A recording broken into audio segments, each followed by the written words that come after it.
नमस्कार दोस्तों। बिहार समसामयिकी के इस श्रृंखला में हम लोग आज सितंबर माह के महत्वपूर्ण समसामयिक घटना को देखेंगे जो कि न्यूज़पेपर से होगा। इससे पहले मैंने अक्टूबर और अप्रैल माह का समसामयिक घटना इस चैनल पर अपलोड कर दिया है। आइए सितंबर माह की घटनाओं को देखते हैं। बिहार के बिहटा, मानपुर और हुकाहाम में बनेंगे high speed rail station. Bihar में हाई स्पीड रेल कॉरिडोर के 3 स्टेशनों के लिए जगह तय कर दी गई है। तीनों स्टेशन पटना के बिहटा, गया के मानपुर और बक्सर के हुकाहाम में बनेंगे। तो याद रखिएगा कि पटना के बिहटा, गया के मानपुर और बक्सर के हुकाहाम में बनेंगे। इसका नाम national high speed corporation limited को भेज दिया गया है। राष्ट्रपति ने बिहार के 2 शिक्षक को दिया राष्ट्रीय सम्मान। राष्ट्रपति द्रौपदी मुर्मू ने शिक्षक दिवस के अवसर पर नई दिल्ली के विज्ञान भवन में देश भर से चुने गए शिक्षकों को राष्ट्रीय शिक्षक पुरस्कार 2024 प्रदान किए गए हैं। इनमें देश भर से 50 शिक्षकों का चयन किया गया है। इसके तहत 50,000 रुपये का नगद पुरस्कार, मेडल और प्रमाण पत्र दिए जाते हैं। बिहार से कैमूर के कुदरा प्रखंड के तरहनी स्थित न्यू प्राथमिक विद्यालय के प्रभारी प्रधानाध्यापक सिकेंद्र कुमार सुमन है। तो याद रखिएगा कैमूर के कौन है, सिकेंद्र कुमार सुमन। और फिर मधुबनी के शिव गंगा बालिका +2 स्कूल की शिक्षिका डॉक्टर मीनाक्षी कुमारी। तो सिकेंद्र कुमार सुमन और मीनाक्षी कुमारी को पुरस्कार मिला है। राज्य में 65% आरक्षण बहाल करने से सुप्रीम कोर्ट का इनकार। दरअसल बिहार सरकार ने राज्य में पिछड़े, दलितों और आदिवासियों के लिए आरक्षण सीमा 50 से बढ़ाकर 65% कर दिया था। पटना हाईकोर्ट ने राज्य सरकार के इस फैसले को रद्द कर दिया था। इसके बाद यह केस सुप्रीम कोर्ट में गया था। वहां पर मुख्य न्यायाधीश DY चंद्रचूड़, न्यायमूर्ति JB पादरीवाला और मनोज मिश्रा की पीठ ने राजद की याचिका पर बिहार सरकार और अन्य पक्षकारों को जवाब देने का आदेश दिया। हालांकि मुख्य न्यायाधीश ने पटना हाईकोर्ट के 20 जून के फैसले पर रोक लगाने की राजद की मांग को खारिज कर दिया है। यहाँ पर याद रखिएगा कि कौन कौन थे फैसला सुनाने में। तो DY चंद्रचूड़, न्यायमूर्ति JB पादरीवाला और मनोज मिश्रा की पीठ थी। इससे पहले हाईकोर्ट ने भी रद्द किया था कानून। 20 जून को पटना हाईकोर्ट के मुख्य न्यायाधीश K विनोद चंद्रन और न्यायमूर्ति हरीश कुमार की पीठ ने एक जनहित याचिका पर विचार करते हुए बिहार आरक्षण, SC, ST और OBC संशोधन अधिनियम 2023 और बिहार शैक्षणिक संस्थानों में प्रवेश आरक्षण संशोधन अधिनियम 2023 को रद्द कर दिया था। राज्य में जातिगत सर्वेक्षण के आधार पर राज्य सरकार ने आरक्षण की सीमा बढ़ाने का कानून बनाया था। बिहार पशु विज्ञान विश्वविद्यालय परिसर में खुलेगा पहला पारा पशु चिकित्सा विज्ञान स्कूल। शीघ्र खुलेगा। राज्य में पहला पारा पशु चिकित्सा विज्ञान स्कूल जल्द खुलेगा। यह बिहार पशु विज्ञान विश्वविद्यालय में होगा। तो याद रखिएगा कि बिहार का पहला पारा पशु कहाँ खुलेगा, तो यह पशु विज्ञान विश्वविद्यालय में खुलेगा। पारा पशु चिकित्सा विज्ञान स्कूल। ग्रामीण अर्थव्यवस्था का 1/3 हिस्सा पशुपालन क्षेत्र पर निर्भर है। बिहार में पशुधन को बढ़ावा देने के लिए कई योजनाएं चलाई जा रही हैं। इसी कारण इसमें लगातार बढ़ोतरी हो रही है। इसमें और विस्तार के लिए पारा वेटनरी स्कूल खोलने की योजना है। इससे पशुओं की नियमित देखभाल होगी। राज्य की ग्रामीण अर्थव्यवस्था मजबूत होगी। मालूम हो कि बिहार में पशुओं की आबादी 2012 में 32.9 मिलियन से बढ़कर 2019 में 36.5 मिलियन हो गई है। 2012 में 32.9 मिलियन था जो 2019 में बढ़कर 36.5 मिलियन हो गई है। और इसमें वृद्धि अगर देखें तो 10.67% की वृद्धि हुआ है। डाक सेवा से जुड़े ऐप डाउनलोड करने में बिहार अव्वल। डाक सेवा से संबंधित mobile app India post payments bank IPPB download करने में बिहार देश भर में अव्वल है। और यह संख्या की अगर बात करें, इसी में उत्तर प्रदेश दूसरे स्थान पर है। देश भर में ऐप डाउनलोड करने में, डाक सेवा का ऐप डाउनलोड करने में बिहार पहले स्थान पर है और यूपी दूसरे स्थान पर है। ऐप के माध्यम से खाता खोलने में देश भर में बिहार दूसरे स्थान। वहीं अगर बात करें ऐप के माध्यम से खाता खोलने में बिहार दूसरे स्थान पर है और इसमें यूपी पहले स्थान पर है। और खाता जमा राशि में भी बिहार दूसरे स्थान पर है और इसमें यूपी पहले स्थान पर है। महिलाएं अब करेंगी सुरक्षित यात्रा। बिहार में डायल 112 के तहत महिलाओं के लिए सुरक्षित सफर सुविधा की शुरुआत हो गई है। बिहार पुलिस महानिदेशक आलोक राज ने बेली रोड स्थित ERSS के कमांड एंड कंट्रोल सेंटर से इसका शुभारंभ किया है। फिलहाल पायलट प्रोजेक्ट के तौर पर 6 जिलों पटना, गया, मुजफ्फरपुर, भागलपुर, बेगूसराय, नालंदा, पटना, गया, मुजफ्फरपुर, भागलपुर, बेगूसराय, नालंदा में सुविधा मिलेगी और 15 सितंबर से प्रदेश के सभी जिलों में डायल 112 के जरिए इस नई सुविधा का लाभ मिलेगा। तो 15 सितंबर में यह सुविधा पूरे बिहार में लागू हो जाएगी। बिहार प्रत्येक दिन यह 24 घंटे निःशुल्क सुविधा देने वाला तीसरा राज्य बन गया है। तो याद रखिएगा कि यह बिहार इस प्रकार की सुविधा देने वाला पूरे भारत का तीसरा राज्य है। इससे पहले हरियाणा और तेलंगाना में सुविधा पहले से लागू है। हरियाणा, तेलंगाना और अब बिहार। डीजीपी ने कहा कि महिलाएं अब कहीं भी किसी समय सुरक्षित यात्रा कर सकती हैं। इस सेवा का मुख्य उद्देश्य कॉलेज जाने वाली लड़कियों, काम पर जाने वाली महिलाओं और बच्चियों में आत्मविश्वास लाना है। साथ ही महिलाएं जब भी घर से बाहर कहीं भी निकलती हैं तो वो पुलिस की सहायता से अपने गंतव्य तक सुरक्षित पहुंच सकें। योजना का नाम है सुरक्षित सफर सुविधा। कौन शुरू किया है? तो बिहार पुलिस। साइबर ठगी का केस दर्ज करने में बिहार तीसरे नंबर पर।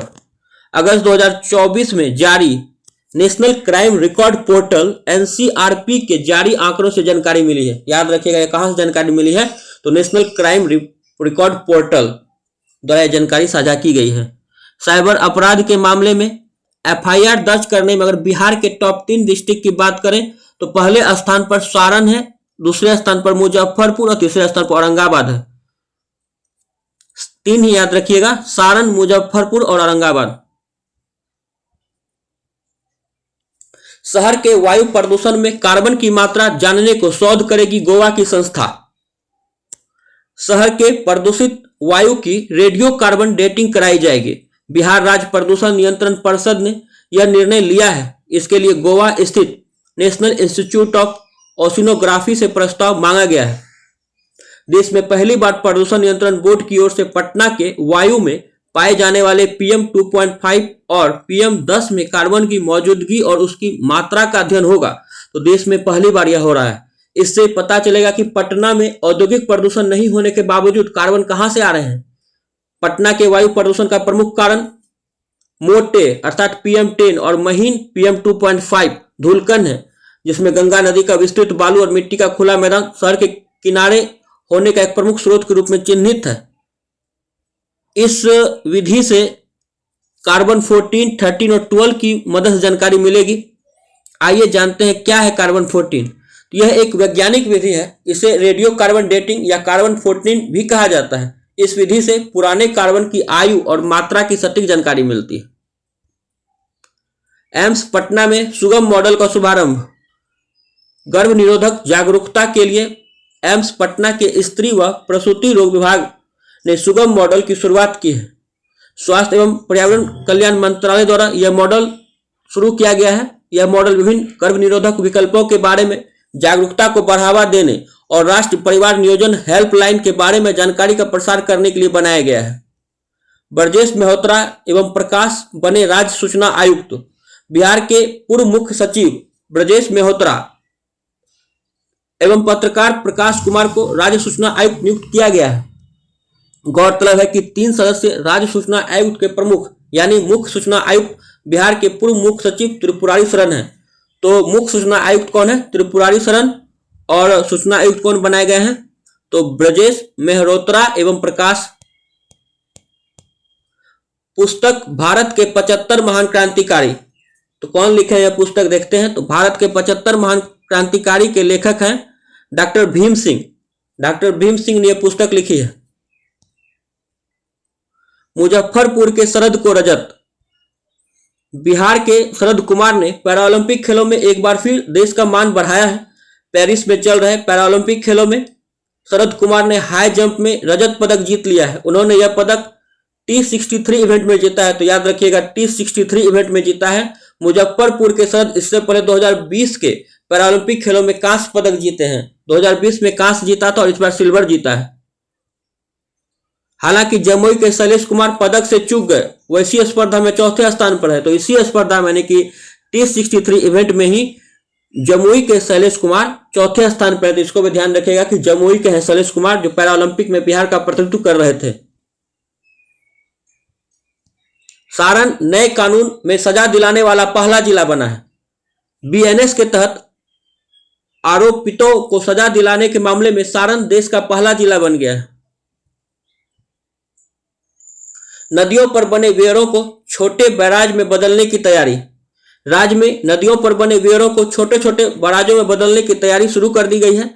इस वीयर के 100 मीटर डाउन स्ट्रीम में 550 मीटर लंबे बैराज की योजना मंजूर की गई है। इसी तरह नाटा वीयर को भी बैराज में बदलने की योजना मंजूर की गई है। नए बैराजों के निर्माण से किसानों को सिंचाई के लिए अधिक पानी तो मिलेगा, साथ ही इलाके में बाढ़ की समस्या से भी मुक्ति मिलेगी। आइए जानते हैं कि वीयर क्या होता है। तो वीयर नदी के ऊपर बनाया गया एक छोटा सा बांध होता है, जो नदी के ऊपर के जल स्तर को नियंत्रित करने के लिए बनाया जाता है। इसका इस्तेमाल धाराओं, नदियों और अन्य जल निकायों में पानी के प्रवाह को नियंत्रित करने के लिए किया जाता है। वीयर बनाने का लक्ष्य जल स्तर पर कुछ नियंत्रण प्राप्त करना है। इसके निकट संरचना का निर्माण करके पानी निकाला जाता है और उसका उपयोग सिंचाई के लिए भी किया जाता है। 41 शिक्षकों को पुरस्कृत करेगी राज्य सरकार। शिक्षा के क्षेत्र में बेहतर कार्य करने वाले विभिन्न जिलों के 41 शिक्षकों को राज्य के शिक्षक पुरस्कार 2024 से राज्य सरकार सम्मानित करेगी। इनमें 11 महिलाएं हैं, तो याद रखिएगा 41 में से महिलाएं कितनी हैं, तो 11। शिक्षक दिवस पर 5 सितंबर को इन सभी को शिक्षा मंत्री सुनील कुमार के हाथों श्री कृष्ण मेमोरियल हॉल में आयोजित राज्य स्तरीय सम्मानित किया जाएगा। इन शिक्षकों को 15,000 नगद और प्रशस्ति पत्र दिया जाए। डिजिटल प्रशिक्षण देने में जीविका देश भर में आगे है। जीविका से प्रशिक्षित लोगों ने करीब 10 राज्यों में जाकर आजीविका से जुड़े लोगों को इसका प्रशिक्षण दिया है। इसमें छत्तीसगढ़, महाराष्ट्र, पंजाब, उत्तर प्रदेश, गुजरात, त्रिपुरा, मणिपुर आदि राज्य शामिल है। सूत्रों के अनुसार सबसे ज्यादा डिजिटल प्रशिक्षण देने में जीविका आगे है। जीविका की ओर से पहले दीदियों के परिवार को डिजिटल किया जाता है। आजीविका मिशन के तहत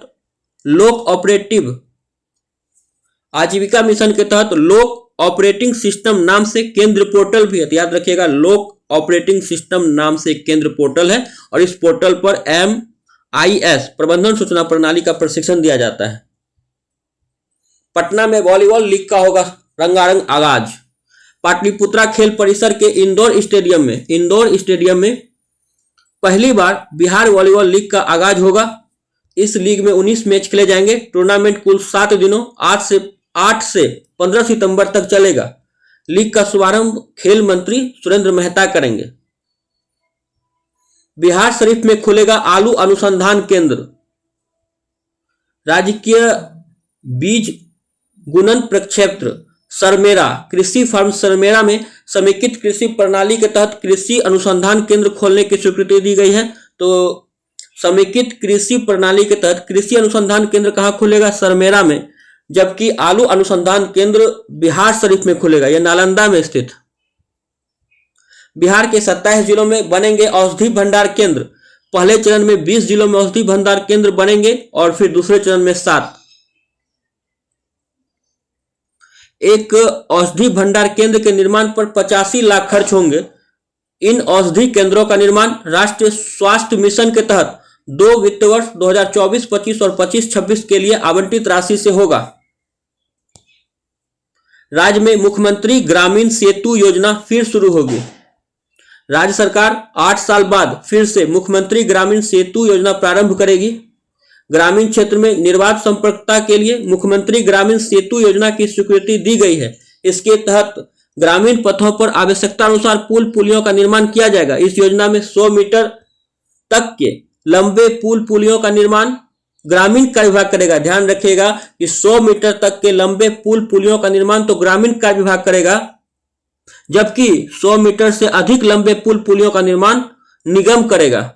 हालांकि निर्माण के लिए पुल पुलियों का चयन जो होगा वह ग्रामीण कार्य विभाग ही करेगा। दरअसल 2016 में मुख्यमंत्री ग्रामीण सेतु योजना को बंद कर दिया गया था। इसके बाद है मुख्यमंत्री ग्रामीण सड़क योजना में अब मरम्मत भी शामिल। मुख्यमंत्री ग्रामीण सड़क उन्नयन योजना में अब सड़कों की मरम्मत को भी शामिल किया गया है। इसके लिए योजना के मौजूदा प्रावधानों को में संशोधन हुआ है। अभी तक इस योजना में ग्रामीण सड़कों के नियमित एवं व्यवस्थित पुनर्निर्माण, उन्नयन एवं नवीनीकरण का प्रावधान था। अब इसमें ग्रामीण सड़कों की मरम्मत को भी शामिल किया गया है। डॉक्टर सिद्धार्थ ने कहा कि सूबे में 10,000 किलोमीटर ग्रामीण पथों के निर्माण व उन्नयन पर काम हो रहा है। तो याद रखिएगा, यह सब योजना जो है बिहार की एक महत्वपूर्ण योजना है। वाहनों के टैक्स डिफॉल्टर के लिए एक मुश्त योजना। राज्य में निबंधित परिवहन, गैर परिवहन वाहन, ट्रैक्टर, ट्रेलर, बैटरी चालित वाहनों के लिए एक मुश्त पथ कर या हरित कर की राशि जमा करने पर दंड से मुक्ति का प्रावधान किया गया है। यह योजना जो है 31 मार्च 2025 तक लागू रहेगी। यातायात की जानकारियां मोबाइल ऐप पर मिलेंगी। बिहार पुलिस और मैप माई इंडिया के बीच हुआ करार। बिहार के लोगों को यात्रा करने के दौरान रास्ते में आने वाली विभिन्न प्रकार की बाधाओं की जानकारी पहले ही मिल जाएगी। यह जानकारी रियल टाइम बेसिस के आधार पर मोबाइल ऐप के माध्यम से मिलेंगे। इनमें यातायात प्रबंधन, सड़क सुरक्षा एवं आपातकालीन सेवाओं से जुड़ी जानकारी शामिल रहेगी। पुलिस मुख्यालय में बिहार पुलिस और मैप माई इंडिया सीई इन्फो लिमिटेड के बीच यातायात संबंधी दिशा निर्देश एवं नागरिकों से फीडबैक प्राप्त करने के लिए एक समझौता पत्र पर हस्ताक्षर हुआ है।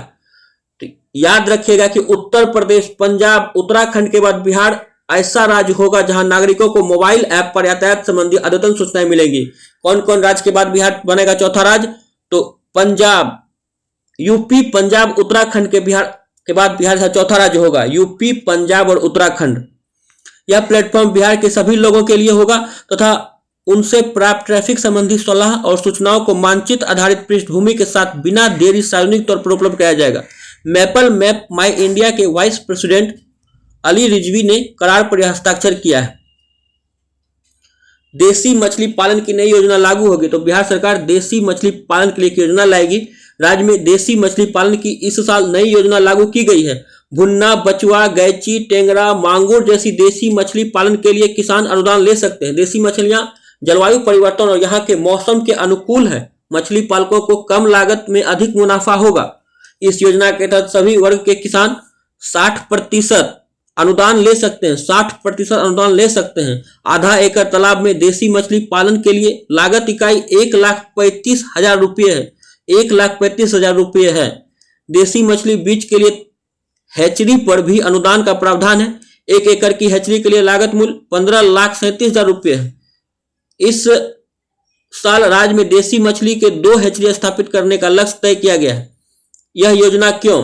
तो देसी मछलियां विलुप्त हो रही है और इन्हें बचाने का लक्ष्य है। इन मछलियों को स्वाद के साथ ही गुणों से भरपूर माना जाता है, इसलिए देसी मछली पालन को बढ़ावा देने की योजना को लागू की गई है। मैथिली चुनाव आयोग की स्टेट आइकॉन से हुए मुक्त। हालांकि बिहार खादी सहित अन्य ब्रांड एवं सरकारी कार्यक्रम से वे जुड़ी रहेंगे। इनमें पद्मश्री सुप्रसिद्ध लोक गायिका शारदा सिन्हा और पर्वतारोही संतोष यादव के साथ ही लोक गायिका मैथिली ठाकुर भी शामिल थी स्टेट आइकॉन में, लेकिन यह बाहर हो गई और वर्तमान में शारदा सिन्हा और संतोष यादव ही चुनाव आयोग की स्टेट आइकॉन है। पूर्णिया और गया में इसी वर्ष खुलेंगे तकनीकी केंद्र। बिहार में खुलेंगे 10-10 टेक्नोलॉजी एक्सटेंशन और कॉमन फैसिलिटी सेंटर।